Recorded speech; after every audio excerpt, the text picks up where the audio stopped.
Cavendish sits third wheel. This surely, Ferrari's tucked in on it. They have a little lead over the rest of the field. This is the bend they will come off. They will then see a line. It's Columbia, 1, 2, 3, the last lead out from Mark Renshaw. This is a formality for the Isle of Man. And now Cavendish is launched. The missile fires again. Nobody will get to him as he puts his head down. Tyler Ferrari will ride in his slipstream. But now Cavendish is going to get his first win of the Tour 2009, because Cholling is getting up on his back wheel as well here, and Thor Hushovd is locked in onto the back of the missile. I think that Cavendish knows it. Now he's got to go up the left-hand side. Thor Hushovd, can he use his massive strength to challenge Renshaw on the mark? Cavendish, it's going to be close, but I think Cav has done it. Yes, he's done it on the telephone. Might be too far. Farrow's hooked up to the back wheel of the green jersey of Hushovd. They've got to break soon, otherwise they'll let Cavendish go. If Cavendish gets the lead, nobody ever passes him. He's gone again. Now he'll kick again. And look at the face of Hushovd. It's beaten. He's trying to hang on for second place here as Mark Cavendish crosses the line, followed by Hushovd. Again, Hushovd is onto the wheel of Mark Cavendish now. This is going to make all of the difference. The final lead out will come by Renshaw, but as on the right now, and Hushovd believes he's got the strength on the hill. Cavendish is going to have to fight. Now watch Ferrari on the right. The three top sprinters have gone shoulder to shoulder. Tyler Ferrari is going after Cavendish, but this little man with the big heart and the big legs has just made him fall. This is going to be an almost slow motion sprint, because now they've seen the hill and they've got to hang on in there as long as possible. Farah is also in there too, as Hushovd grits his teeth now. Now they will see the finish, the last couple of 100 meters to the line as they come off that final bend. They can't wait any longer, but you know that's too far. Mark Cavendish can't possibly hold this on for this far, can he? He's kicking again, but I think it'll come something will come over him here if he holds this, Paul. He is a very, very strong rider. This is Mark Renshaw, the fastest lead-out man in the business, and there's the missile. He's locked onto his wheel now. This is going to be a formality. Win number 6 for Mark Cavendish. There's nobody can match the speed of this amazing kid. He has got the victory, and no British cyclist has ever been remotely close to winning 6 stages of the Tour de France. Barging going on, but Gorm and Slipstream are giving this their best shot. Hunter can't go much farther now. Can Dean take it up? Julian Dean leading out Tyler Farah as they go for the line. Now Boysenhagen is out of this, and as they come for the line, here comes Cavendish. Mark Cavendish is going to burst for the line. The Manx missile is back. Mark Cavendish will win this, and he's being challenged to the line by Boysenhagen. What a sigh of relief. Goodness me, Mark Cavendish has won. River Arrow now, they're in the position. It looks as though Robbie Hunter is the nomination from the transition garment. Gorman transition. Julian Dean grits his teeth. Now this is going to be a real run here, because Robbie Hunter's licking his teeth. He's going to have to go here. They're going to try and launch. Renshaw is on the side of Robbie Hunter. He's hesitated now, and now Mark Cavendish is through on the inside. The Manx missile is about to be launched again. Once he gets to the front, there is no one in the world will beat him, not even Alessandro Petacchi. Through to launch Cavendish. Now it's up to Renshaw. Mark Renshaw kicks, but they're shoulder to shoulder towards the line. Cavendish is getting out of the mix here. He's going to have to come on the right of our picture. Now he goes, and Petacchi goes on the left, but Mark Cavendish again makes it a formality. When he sees the finish, he is absolutely impossible to beat. Mark Cavendish gets his 13th victory in a Tour de France, and he makes it look so easy. The green jersey's wheel here. Now they're waiting to see Hushovd go, but also they're looking a little bit concerned. In the pink is Petacchi. Petacchi is anxious to move up alongside Cavendish now. As the move comes on the far right, they're going to have to let Hushovd go, otherwise it'll all be over. And Petacchi is trying to fight for the middle. Petacchi goes, Hushovd goes. Remember the headwind. The Norwegian flags fly here, but Cavendish, forget it. The man has just gone again. The man with 3 legs from the Isle of Man, just says, boys, what's all the problem? And he gets his 14th stage win in the Tour de France. To say Pataki's in 3rd position. As they come up to the finish now, the lead out, and Hushoft, is he going to pull off the big surprise as Tor Hushoft breaks for the line? Now where is the Manx missile? There he goes, over the top. Somebody just launched him, and forget it, because Mark Cavendish is streets ahead of the Tour de France when it comes to finish in Dumfries. Getting closer now to the right. That's the Buccleuch Bridge. This is where they turn now into the finishing straight. It drops downhill. They are cautiously round the corner, and it's still Rabobank at the front. Rabobank setting this up, and they're trying to set it up for Theo Boss. There's a little gap. They've got clear. HTC Columbia are in the mix as well. Mark Renshaw is there, and now Cavendish has launched the winning move. Cavendish takes it on the line. He's very... No one has a better nose for the finish line than Mark Cavendish, a hugely popular winner in Dumfries and a beautifully timed sprint with his HTC teammate Mark Renshaw. And confirmation of the result, HTC taking the top 2 spots, Rabobank's Theo Boss in 3rd. Along the seafront, here it is. Now then, right on the front, it looks like a change here. One of the riders from HTC High Road. Now then, was that Renshaw? It was Renshaw, Hugh, and Mark Cavendish had let him go. Well, he's giving Renshaw the opportunity to take the stage victory here in Exmouth. So, Cavendish, who always enjoys the lead out from Renshaw, is holding the bunch at bay. And the Australian, here he comes. Renshaw takes it on the line. Cavendish second, and they both give the victory salute. And in 3rd spot, it was for... You could be forgiven for a double take. The Cavendish-Renshaw 1-2, but in reverse. From the Champs-Élysées to Exmouth, it's one of cycling's great spectacles. Good rides from Andy Fenn and Geraint Thomas to finish in 5th and 4th. First on the left-hand side, Geraint Thomas in the blue jersey, but coming through on the right-hand side is Mark Renshaw. All right, look out for Renshaw. Renshaw's got himself in a good position here, but leading the sprint out is Forster. So can the German win the stage here in London? Renshaw is all over him like a rash, trying to get past in the closing stages. Swift had a look across there to see who was going to come up to challenge, and it is, of course, the Manx Express, Mark Cavendish. Here comes Cavendish on the left of the screen. Cavendish takes it, and he gives the victory salute. This man is electric in the closing stages. So he goes now, and what an amazing sight from the helicopter we're seeing as he picks up one, picks up the other, and just comes flying past Mark Renshaw to take the stage away from him. it's just an... Some 15 riders as well. This was the move, and even Mark Cavendish, known as a sprinter, was up amongst the leaders.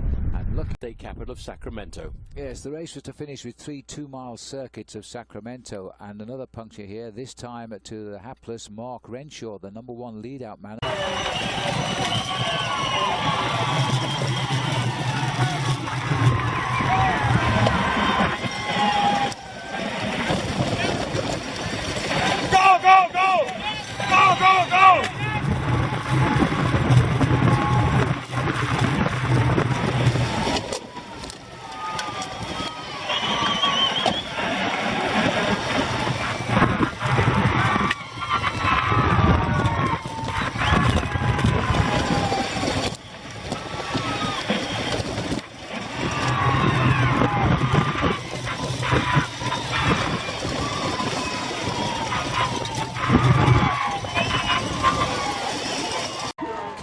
of United Healthcare and Jacob Rath, but they were only seconds ahead. And when it came down to the race that mattered in one of the closest sprint finishes ever known in this event, Mark Cavendish making a late run for the line in the right, he really looked as though he wasn't going to win it all. But a change of direction and coming through on the left-hand side, now taking on John Deckencole on the line. Neither rider knew who had won, and they had to wait for the result of the photo. Take a look at this and tell me, Paul, can you still see who's won? When you look at the speed that Mark Cavendish came back at this point, it looked as if he was defeated. That's Peter Sagan, by the way, in the lime green jersey. But look at this final kick for the line. The man who's earned himself the nickname over the last few years of the Manx Missile lunges his bike at the line, and even at this point, he's not certain whether he's won or not. He had to wait before he celebrated to hear if he'd won or not. Mark Cavendish, in fact, did win, and he won by just a couple of centimetres. And once told, the traditional congratulations. There's the picture that decided near this camera. Cavendish just out in front. Rocas is out of it in the green jersey. This is going to be a desperately close finish at 300 metres to go. Even Philippe Gilbert on the left is getting it. Now the yellow jersey of Thor Hushovd is slowly but surely.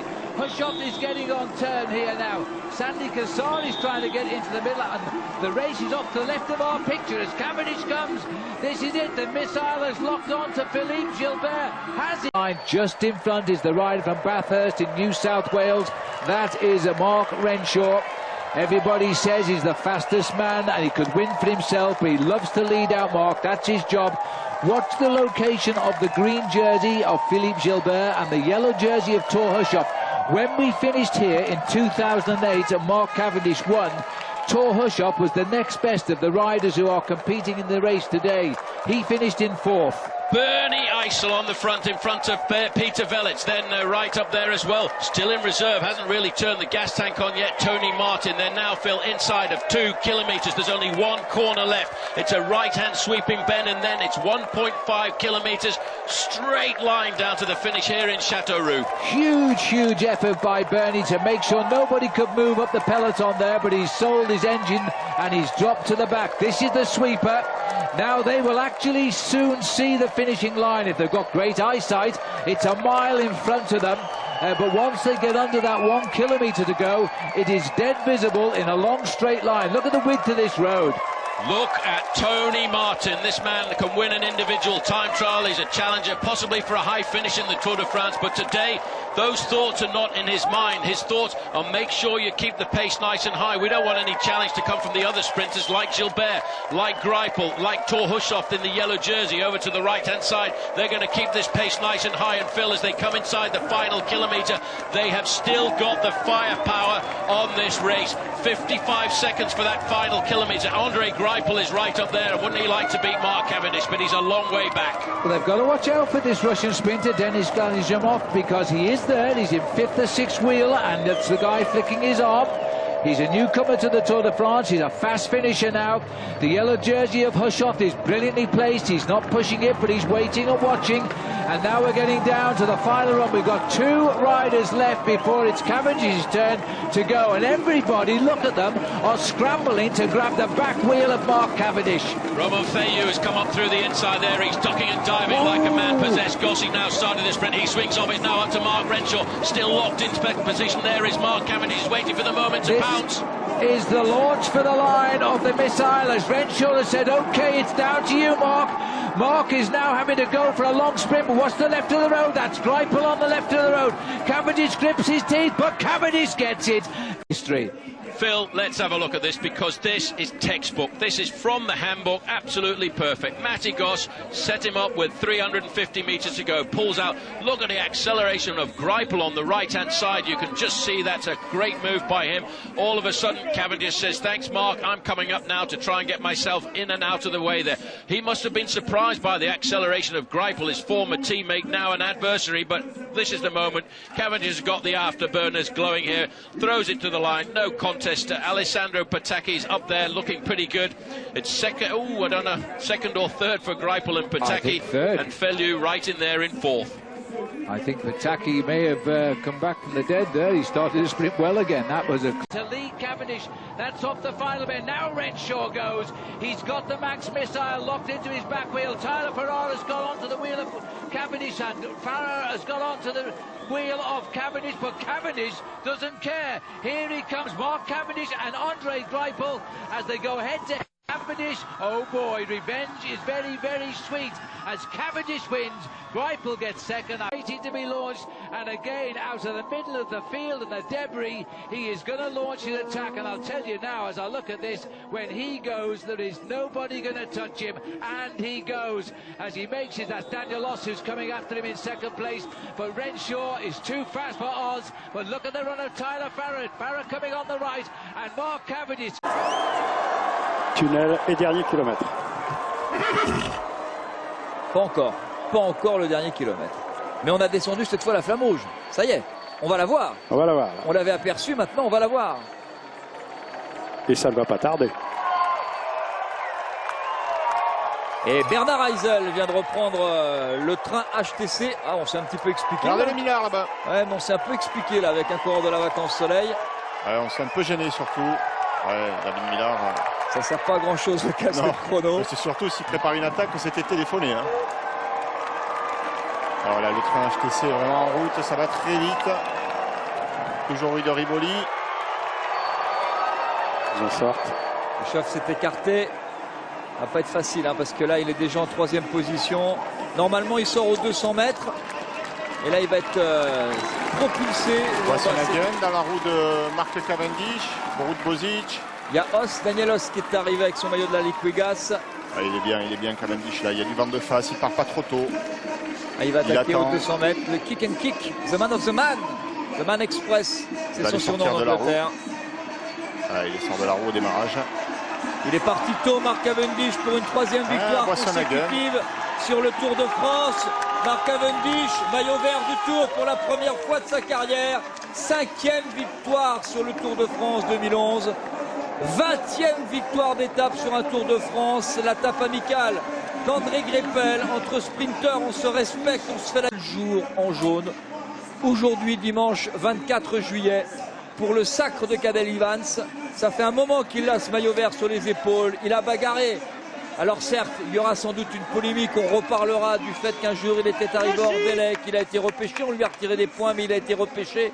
Et donc du coup, eh bien, Marc Cavendish, pour la première fois de sa carrière, the man of the man, the man express, s'impose ici encore et toujours. 3e victoire consécutive hein, sur les Champs-Élysées pour Marc Cavendish.